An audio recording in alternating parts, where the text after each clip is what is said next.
Cool, so in this part we want to talk about the material and what the cages are made out of and the sizing.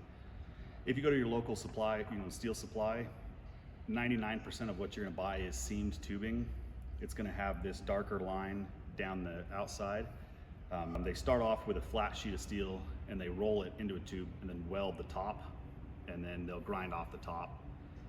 That's a problem when you're going to bend it, because that weld is going to be harder than the steel around it, and so it's going to want to split at that seam. So in a crash, if you hit a rock on this cage, it's going to want to split at that seam. Polaris uses seamed tubing. You can't really see it, but there is a groove that you can feel on the inside, and that should never be in a cage. They're great for fence posts, but that's about it. Most aftermarket cages are going to be made out of DOM or Chromoly.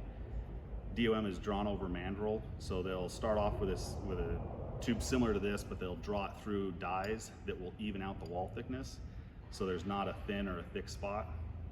Because of the extra steps they take, it's going to be more expensive.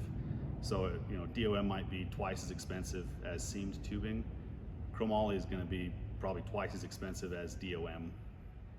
So the next thing is the size. Yes, the Pro R cage is a 2-inch cage, and so people are like, well, the 2 inch is bigger than 1.75 inches, which 95% of the cages are made out of. But the wall thickness matters a lot. Like if you take a soda can, if you dent the side and you put force on the end of it, it's going to crumple pretty easy. Same with this. Once you dent the outside of the tube, it loses a lot of its strength. So having a thicker wall is going to offer you a lot more strength. Yes, it's going to make the car a little heavier, but I'll take that over having a cage cave in. So.